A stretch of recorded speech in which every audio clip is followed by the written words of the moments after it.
나스닥 반등 어디까지 뭐 간단히 설명하려고 방송을 켰는데요. 또 정리해보니까 또 얘기할 게 또 꽤 많이 있네요. 뭐 이거 한번 쭉 보고 한번 간단히 최대한 간단히 보겠습니다. 제가 지금 농막이어서 저 멀리 지금 개소리가 들리실 건데 제가 하는 소리가 개소리가 될지 저 멀리 들리는 소리가 개소리일지 한번 지나가 봐야 알겠죠. 일단은 단기 반등 형평은 누구도 정확히 맞출 수 없습니다. 이거를 만약에 안다고 달려든 사람은 좀 초보 유튜버거나 아니 게다가 무조건 상승을 얘기하는 거는 정신이 나갔다고 보여지는데 제가 볼 때는 그죠. 물론 상승을 할 수도 있어요. 그러나 그건 수많은 시나리오 중에 아주 작은 퍼센트의 하나이지. 이분들이 이제 러시아 상황에 따라서 이게 이렇게 좋아지고 저렇게 좋아지고 보통 그런 얘기를 할 거 되실 것 같은데.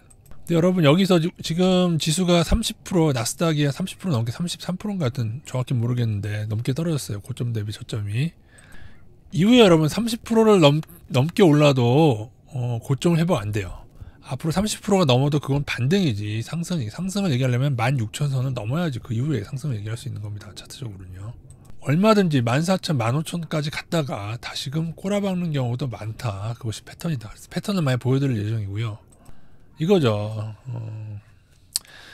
패턴은 존재한다. 큰 그림과 작은 그림을 늘 보셔야 된다. 요건 제가 좀 이따가 닷컴버블과 대공황 큰 그림 한번 보여드리고 많이 보셨겠지만 또 하나 이제 뭐 제가 다른 유튜버들보다 좀 더 드릴 수 있는 말씀은 외인의 선물 노래를 감안해서 만긴 날을 봐야 된다는 것과 외인의 선물 잔고를 좀 감안하자는 거 요걸 감안하면은 제가 늘 말씀드린 그 어떤 유튜버보다 적중도가 높고 제가 이 방법은 저도 배운 거라고 말씀드렸습니다. 스톡피아 카페님이라고 예전에 지금 활동 안 하시지만 제가 아는 유일한 단타 고수로 알고 있습니다. 저는 뭐 팁에 유명한 사람 그분들 글쎄요 뭐 증명이 됐나 그분들은 이상해. 2007년도에 튀어나왔다가 한동안 잠잠했다가 또 한 2, 3년 전부터 또 튀어나오시던데 그분들의 중간에 무슨 수익률이나 그런 거를 어떻게 뭐 증명이 될 수 있어요? 그걸 그동안은 왜 잠잠하셨다가 그럼 여기서 이러한 지점에서 나스닥이 반등이 예를 들어 꽤 크게 나올 거라고 분석이 됐다고 하면은 그러면은 나스닥 반등을 먹으려고 해야 할 것인지 아니면은 가치적으로 저평가인 일본이나 중국이나 우리나라 시장을 투자하는 게 맞는지 그리고 나스닥 인버스는 어떻게 하는 게 낫는지 뭐 정답은 제가 늘 말씀드리지만 나스닥 인버스는 어떤 피리어드를 모아가야 된다. 여기에 대해서도 한번 설명드리고요.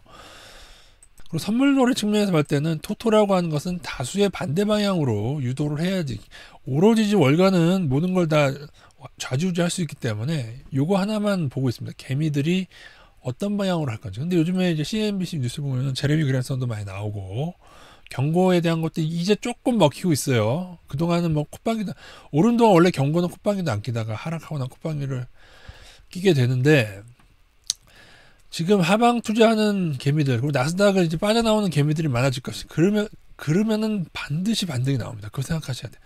너네들 빠져나가? 라고 하면서 반등을 만들어요. 근데 일단은 지금 우리나라 서학 개미들만 봤을 때는 지금 3배 TQQQ 레버리지 상승의 베팅을 늘리는 물타기라고 하죠. 그런 개인도 많긴 한데 그렇게 돼도 살짝은 맛보기 그러면 반등이 작을 수가 있습니다. 네, 반등이 커야 될 이유는 없거든요. 그렇게 되면 왜냐면 조금 더 반등하면 또 과하게 달려들 거기 때문에 그래서 요거를 심리 게임으로 잘 보자. 그리고 제 개인적인 느낌인데 요번에 상승은 보세요. 닷컴버블 그 다음에 뭐 예전에 대공황이라든가 여러 뭐 중국 상해버블 있었는데 이 버블을 움직이는 애들이 유대 월가라고 제가 말씀드렸죠. 이들이 점점 진화하면서 그죠. 어떻게 보면은 여러분 큰 그림상에서 지난 2000년 이후의 상승도 큰 그림상에서 오버슈팅한 반등일 수도 있어요. 그거는 좀 그 얘기를 하려고 하면 좀 어려우니까 나중에 하도록 하고 왠지 양극단을 고려하고 싶은 이유가 양극단이란 건 두 가지죠.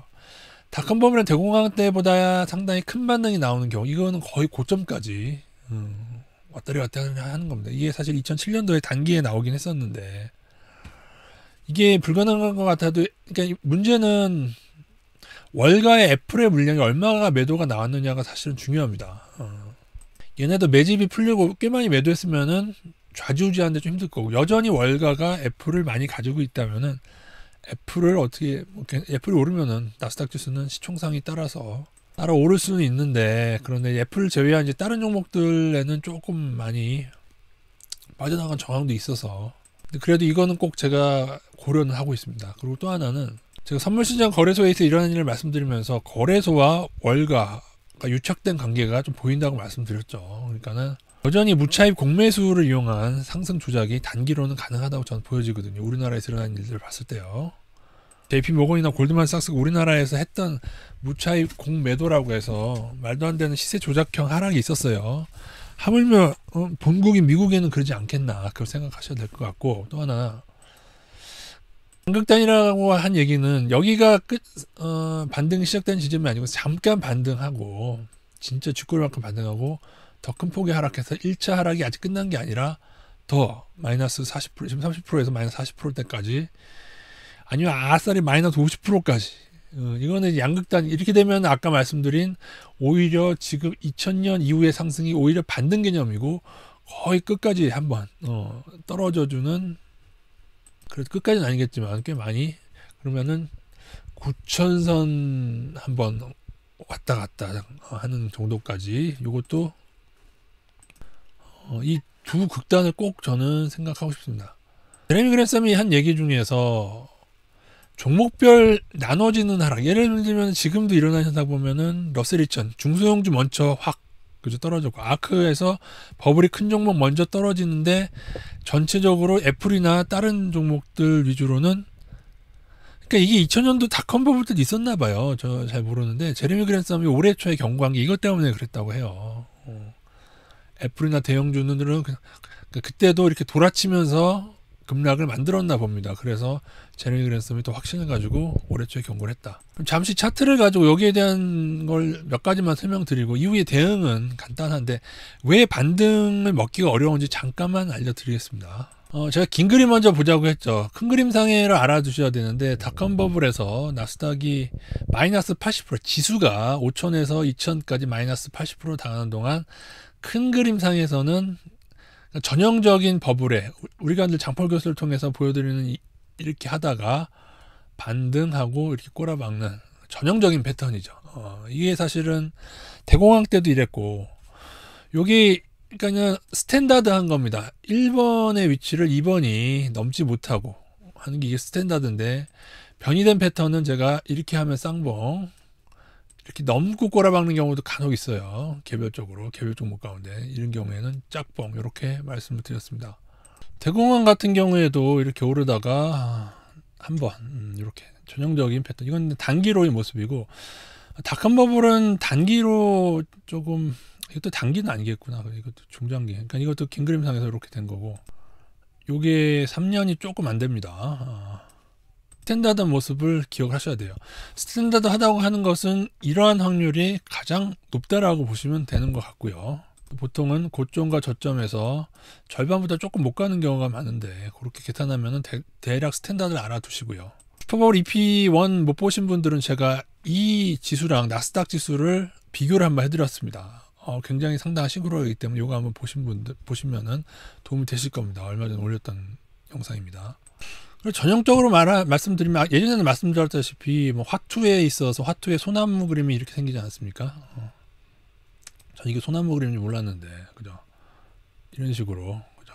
이런 식으로 이렇게 진행되는 게 가장 스탠다드한 모습으로 너무 위로 올라갔나? 이건 조금 작을 수도 있고요, 그죠? 이렇게 이런 식으로, 이런 게 스탠다드하다. 근데 제가 양극단의 가능성도 염두에 두자는 얘기는, 여기서 다시금 오르는 것 같다가 반등을 짰고, 이게 월봉이지 않습니까? 월봉상으로 더 흘러내린 다음에, 꽤 많이 흘러내린 다음에 그 다음에 반등이 좀 크게 나오는 방향. 그렇게 되면은, 물론 지난번 급락 후에 이거는 상승이 무조건 상승이죠. 상승인데 이 큰 그림이 진짜 큰 짝봉에 있어서 이 정도가 떨어지면 이게 거의 뭐라고 해야 돼요? 이게 엄청난 삐끼, 그렇게 볼 수 없습니다. 만약 여기서 고점대 마이너스 50%까지 떨어지고 그 후에 반등 작게 하고 또 떨어진다면은 그렇게 볼 수가 없는데, 그러나 대다수는 마이너스 50%까지 잘 안 가고 좀 심하더라도 마이너스 40%가 된 지점에서는 큰 반등이 나온다. 그리고 보통 30%에서도 반등이 나오기 때문에 지난번에 반등 가능성을 말씀드렸던 거고요. 그래서 양극단을 좀 고려를 하는데, 근데 여러분 날짜를 보세요. 지금 선물도 제가 봐야 된다고 말씀드렸죠. 선물 만기가 언제죠? 2분기 만기가 우리나라는 6월 둘째 주고요. 미국은 6월 셋째 주입니다. 셋째 주말 금요일까지고 우리는 6월 두 번째 목요일이거든요. 그러면은 단기까지 맞추려면 부지런해야 됩니다. 여러분 선물이 아직은 하방이 줄긴 줄었어요. 외국인이 지금 하락시킨 동안 하방 겁나 먹었다고 제가 말씀드렸죠. 마이너스 4조 원까지 가까이 갔었다 정도로. 근데 2조 원 아래, 아니 3조 원 아래로 쭉 죽었는데 여전히 2조 원 하방 거의 3조 원 육박이죠. 여기서 조금 더 해야 됩니다. 제가 알기로는 1,500억 원인가 더 해야 됩니다. 인선물이 좀 약간 에러가 나 있어가지고 여전히 3조 원이 있다. 이게 해소가 안 된다면 어떤 일이 일어나냐면은 뭐 크게 안 떨어져 상관없어요. 얘네들은 뭉긴다고 하는데 대충 왔다 갔다 하더라도 이 가격에서 조금 반등하고 조금 떨어지고 왔다 갔다 하더라도 6월 두 번째 목요일까지 이 정도 하방은 그냥 대충 뭉개도 그동안 하락폭이 있기 때문에 선물 만기 때까지 이게 해소가 되지 않는다면은 반등을 오히려 작게 만들거나 아니면 왔다 갔다 박스권 형성하면서 가는 방향도 반드시 생각해야 되고, 만약에 얘네들이 요 기간에 크게 상승을 하려면은 강하게 선물 매수를 들어올 거고, 그래서 반등의 폭을 요걸로도 조금은 가늠해 볼 수 있고, 여기에 상당히 싱크로가 있습니다. 거의 매일 맞기는 쉬운데 그동안 매일 많이 맞다가 며칠 전에 지난주 목요일인가가 한번 또 안 맞게 됐는데, 하여튼 그래도 잘 알아. 그죠? 지금처럼 반등이 나올 거면은 그래도 좀 줄어든 다음에, 선물 매도가 좀 줄어든 다음에 반등이 나온다 이 말이죠. 만기 날까지. 그러니까 이거는 외인 선물이 어떻게 되냐에 따라 달라요. 매수가 들어올 건지 매도가 들어올 때, 매도량이 많이 줄지 않는다면 만기 날까지 그냥 지지부진한 반등에 그칠 수 있다는 점을 고려하자. 복잡하죠. 오늘은 시간 관계없이 길게 가보도록 하겠습니다. 이거는 여러분이 한번 각자 판단해 보셔야 될 것 같아요. 개인들이 어떻게, 지금 너무 많이 상승으로 개인들이 엄청나게 달려들 뿐만 아니라 개인이나 어떤 특정 기관이 나스닥 상방의 선물로 너무 많이 달려들게 되면은, 그러니까 여러분 월가의 방향은 정해져 있지 않아요. 그걸 아셔야 돼요. 여기서 제가 왜 이게 미친 얘기라고 하는 거는, 이걸 움직이는 월가조차 방향을 완전히 정하고 가지 않아요. 왜냐하면 개인들이 상방하면은 하방 쳐야 되고, 이 파생의 놀이라는 게 토토기 때문에 승부 조작이 일어야 되고, 거기엔 좀 또 포지션 시간을 쌓을 시간도 있어야 되는 건데, 뭐 월가도 방향을 안 줬는데 자기들이 어떻게 하느냐고요, 이걸. 단지 러시아나 이게 상황 따라서요. 러시아가 해결이 돼도 만약에 그때 개인들이 너무 상방에 달려들면은 월가는 하락을 시킬 수도 있습니다. 이게 그러니까 그런 일들이 너무, 이러한 대외적인 이벤트는 그냥 이벤트일 뿐에 불과해요. 물론 얘네들이 러시아하고 짜고 이미 어떤 소식을 들으면 다르죠. 예를 들면은 2주 후에 러시아가 휴전이 되기로 하고 서로 트럼프랑 푸틴이 연락하듯이 월가와 러시아가 연락을 하고 있다면은, 하긴 그것도 아예 배제할 수는 없네요. 왜냐면 요번에 우크라이나 시작 전부터 외국인 선물 하방이 들어왔었으니까. 그죠? 제가 그 말씀 드렸잖아요. 저희가 조심한 게 전쟁 때문이 아니었잖아요. 외인 선물 하방 보고 조심한 거지. 올해 작년부터 내내. 또 어쨌든 그러면은 제가 볼 때는 선물에서 티가 날 것이다. 그러니까 선물을 보고 하는 거, 그건 모르잖아요. 저희가 어떻게 알아? 러시아랑 짜고 치는지 그거 모르잖아요. 그러니까 선물 보면 될 것 같고요. 그리고 이제 마지막으로 이 닷컴버블 때 단기적인 모습 반등을 보여드리면서 어떻게 뭉개는지, 만기날까지 뭉개는 거 한번 보여드리고, 그 다음에 인버스 투자자들은 왜 모아가야 하는지 그걸 말씀드리고, 맨 끝에 그러면은 한번 맞춰봐라. 솔목님 맞춰봐라. 한번 해보죠. 뭐 그리는 거. 맞출 수는 없는데 한번 해볼 수는 있지 않습니까, 여러분? 토토에를 맞출 수는 없지만 내가 움직이는 사람이 아니라, 근데 한번 배팅을 한번 해봐라 할 수 있는데, 제 돈 배팅은 안 하고 그냥 뭐 말씀을 드릴 수 있으니까 그렇게 하고 마치겠습니다. 여러분 닷컴버블이 큰 그림상에서 보면은, 그죠? 큰 그림상에서 보면은 전형적인 이러한 평균적인 급등을 한 번에 반등을 꼬라박는 패턴을 가지고 있죠. 그러나 이게 월봉이라서 그렇고, 그러니까 이게 좀 여기가 1년이에요. 1년이나 돼 여기가. 긴 그림이죠. 근데 요거를 일봉으로, 단기적인 예측으로 일봉으로 바꿔보면은 더 세밀한데, 보세요. 2000년 더 세밀하게 한번 바꿔볼게요. 일봉으로.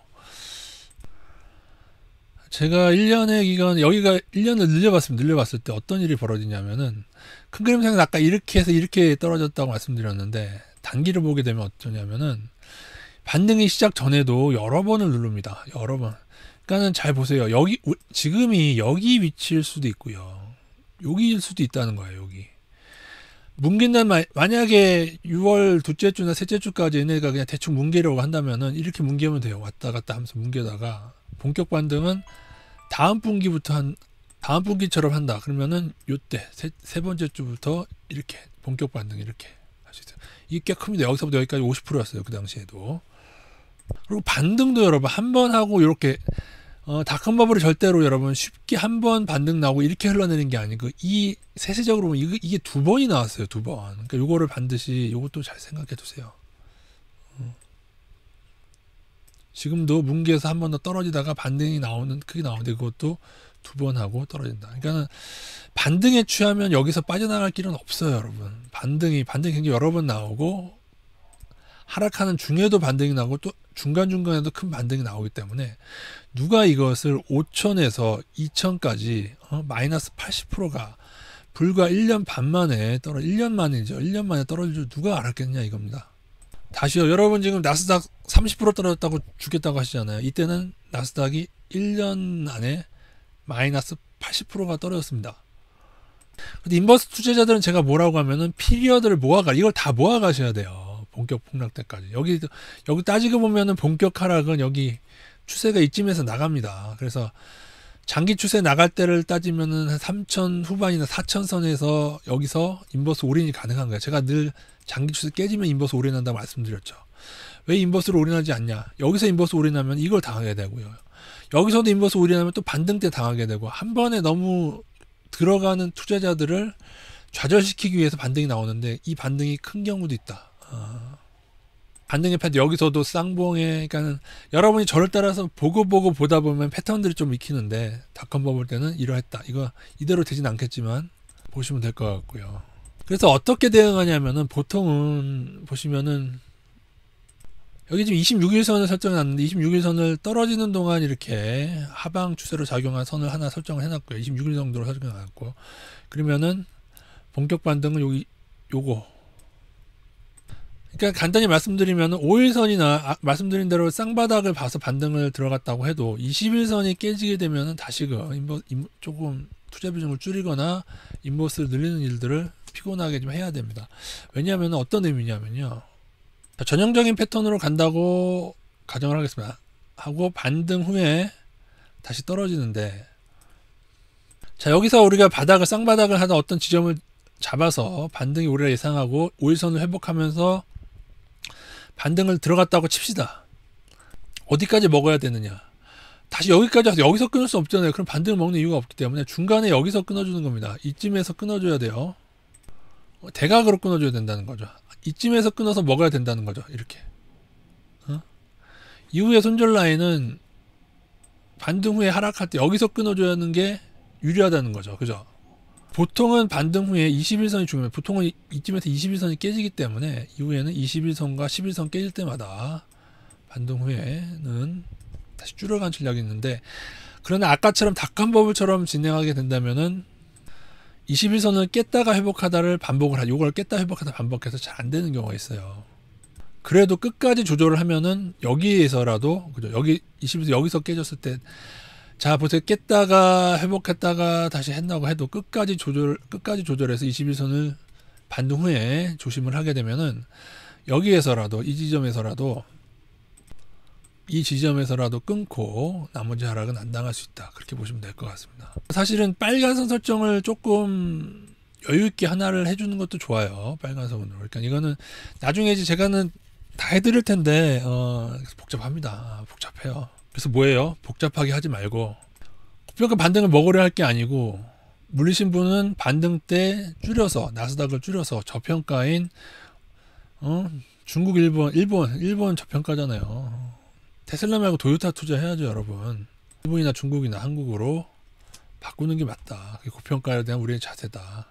그리고 인버스는 모아가도 되잖아요. 모아가면 되죠. 이게 이런 거예요. 고평가에서도 더 오르기도 하는데 결국 떨어질 거라 믿는 거예요. 고평가라고 하는 건 여러분 우리가 여러 분석을 통해서 고평가라는 결론이 났으면은 이거는 중간에 어떠한 삐끼를 하더라도 여기까지 나온다고 하더라도 결국에는 이렇게 제가 나스닥 얼마를 말씀드렸죠?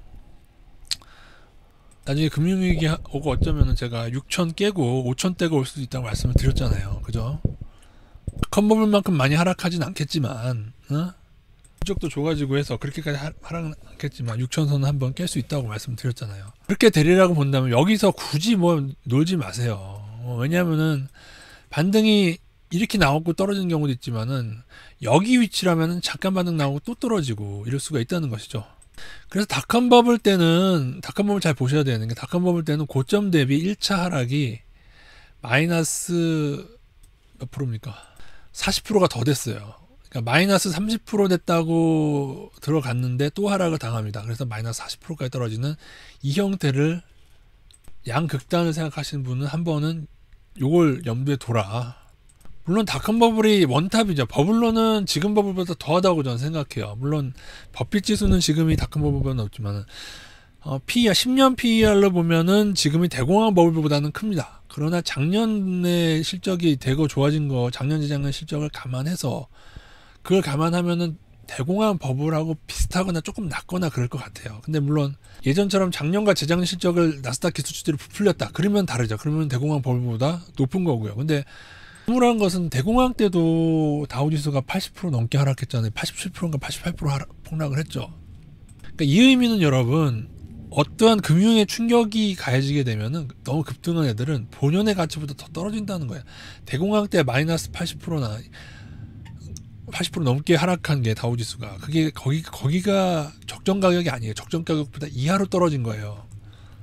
그러니까 나스닥도 나중에 충격이 왔을 때 어떻게 될지는 사실 모르는 겁니다. 그래서 저는 6천선 한번 깨고 5천선 온다고 말씀을 드리고 있는 상태인 것이고요.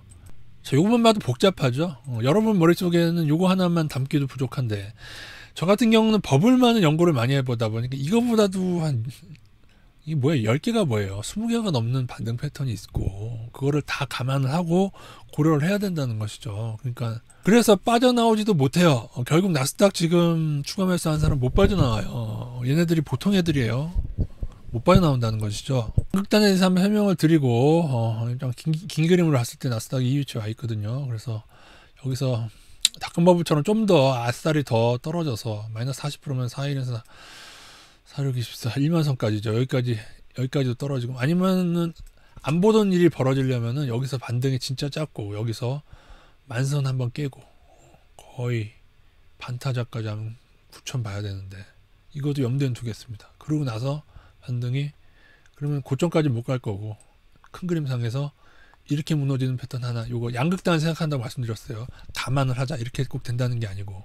또 하나는 아싸리 지금 반등이 요번 선물 만기 끝나고 6월 셋째 주 이후겠죠. 그 후에 대충 뭉개다가 이 반등이 여기까지, 그것도 매우 빠르게 이 부근까지, 쌍봉이든 짝봉을 살짝 넘는 거, 아니면 조금 못 가서 꺾이든지 꽤 많은 반등이 나와서 그 다음에 시간을 두고 급락을 하는 거, 요거 두 가지 패턴을 다 생각하고요. 물론 이 중에 상승의 패턴도 생각은 해야죠. 그죠? 이러다가 이렇게 오르는 것도 생각은 하시는데, 이거는 아주 작은 퍼센트로 있는 겁니다. 이거는 이럴 확률은 제가 볼 때 5%도 채 되지 않아요. 버블을 만들어낸 형태상 그렇습니다. 이 버블의 마지막 막판 스퍼트까지 다 한 상태라서 개인도 딸려 들어갔고, 그래서 그러기는 쉽지 않다. 그래서 단기적으로 한번 예상을 해보자면 이건 그냥 하는 겁니다. 재미삼아 하는 거고 절대 맞을 일 없으니까 보시면은. 근데 저는 선물을 조금 염두에 두고 싶고, 그리고 오늘 장중이긴 하지만 외인 선물이 상방으로 많이 안 나오네요. 그리고 우리나라 증시든 나스닥이든 조금 더 상승하고 21선 회복한 것 같긴 한데, 21선으로 한번 설정하고 볼까요? 일단 빨간색이 21선인데 21선까지 돌파를 했죠. 11선은 파란색, 빨간색 21선. 5일선 넘고 쌍바닥으로 올랐는데, 넘더라도 외인 선물이 많이 안 들어온다면은 반등을 많이 나오면 이렇게 해도 나오거든요. 여기까지 박바로 진행하기보다는 조금은 6월 두 번째 목요일, 우리나라 두 번째 목요일이죠. 두 번째 목요일이나 둘째 주, 셋째 주까지 이렇게 좀 왔다 갔다, 반등은 좀 더 할 수 있습니다. 좀 더 하되, 여기서 이런 식으로 해서 이 하락을, 요번 2분기 때 토토가 6월이 만기거든요. 3개월 만기가. 그래서 이거를 대충 이 정도에서 먹고 나서 그 후에 진행시키지 않을까. 아니면은 좀 더 강하게 반등이 나기 위해서는 우리나라 코스피에는 외국인 선물 매수가 강하게 들어온다면은 좀 이렇게 보도록 하겠습니다. 좀 느낌이 그렇습니다. 왜냐하면 지금 너무 선물 매수가, 물론 매수가 들어오긴 들어왔죠. 1조 원 이상 들어와서 4조 원이 3조 원 낮아진 거긴 한데 약간 미적지근하지 않나는 느낌이 조금 들어서. 그리고 그렇게 두 번째 주, 세 번째 주 넘어갔을 때 6월 중순 이후에 대충 뭉갠 후에, 그 후에 참 어려운데 여기서는 또 그 생각해야죠. 만약에 러시아하고 월가가 그렇게 해서 전쟁이 어떻게 되느냐에 따라 다르겠죠. 근데 이걸 예상해야 됩니까? 선물 동향을 보고 하고 싶은데 선물 동향은 모르는 상태에서 지금 할 수 있어요. 그러니까 제가 말씀드린 게 그거예요. 아니, 그 사람들은 외국인 선물 동향도 안 보고 이걸 예측을 해. 그걸 어떻게 맞춰? 여러분, 큰 그림상에서는 반등이라고 봐야 되는 또 하나 이유는 외국인이 우리나라 증시 계속 매도하고 있잖아요. 그래서 반등이라고 봐야 되고, 또 하나가 또 빠졌구나. 닷컴 버블 때 여러분 거래량 늘어나는 거 보시죠. 거래량이 늘어나면서 마지막 막판 스퍼트를 달려드는 개미들입니다. 이건 개인들이 그러니까 이 거래량이 늘어난다는 거는 기존에 올렸던 주포들이나 월가는 처분하면서 개인들을 열폭을 만들어내면서 지수를 끌어올리는 건데, 거래량 늘어난 기간이 보이시죠? 물론 현재는 거래량 늘어난 지가 꽤 됐습니다. 거래량 늘어난 기간이, 여기보다 거래량이 늘어난 기간이 좀 길죠. 근데 이 기간 동안 길지만은 그 기간 동안 올랐고, 큰 그림상에서 보면 이후에 거래량이 계속 늘어나죠. 계속 열폭하고 추가하면서 하는데, 어쨌든 거래량이 늘어나면서 이 상승이 나왔다는 것도 이건 좋은 게 아니에요. 그러니까 그래서 제가 볼 때 지금 상승을 얘기하는 건 미친 짓이라는 얘기한 거야.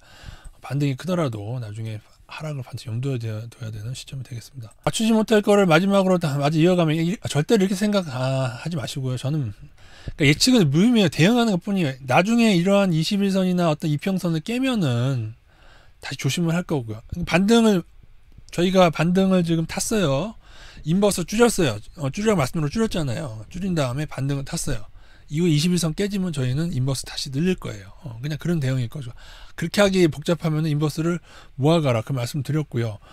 말씀드린 대로 대충 여기서 반등이 좀 더 나올 겁니다. 나오고 해서 이렇게 해서 6월 둘째 주 정도까지 마무리된 다음에 제 생각에는 여름에는 좀 반등이 지금보다는 좀 크지 않을까. 여름에. 그리고 여름에 어떻게 반등이 온 후에, 그 후에 한 4분기 정도, 그러니까 가을 지나서죠. 가을 지나서 가을이나 겨울 돼가지고 진짜 본격적인 개폭락이 시작되지 않을까. 그러니까 이렇게 말씀드리면 제가 작년부터 능히 얘기 드렸던 1차 하락 후에 반등, 그리고 개폭락이 올해 이루어질 것이 같다라고 하는 게 대충 그림상에 이루어지는 것 같습니다. 굳이 예측하라면은 그 정도 예측을 하고 싶습니다. 단 여기에서 변이는 늘 있을 수가 있는 게, 반등이 나오는 게 뭐 예를 들어 3분기 때 나오더라도, 가을에 반등이 나오더라고 하더라도 이게 한 차례 더 뭉개는 게 아니고 여기서 한 번 더 하락을 시킨 다음에 나올 수도 있거든요. 그거는 여전히 저희는 대응만 하겠다. 21선, 앞으로는 21선이 중요할 것 같고요. 외인 선물 동향 역시 중요할 것 같습니다. 간만에 시간구역 없이 30분가량 설명했는데, 이것도 제가 다 설명한 건 아니고 그냥 추려서 설명했는데, 그래도 좀 추려서 최대한 길게 설명을 해봤습니다. 예, 이상입니다.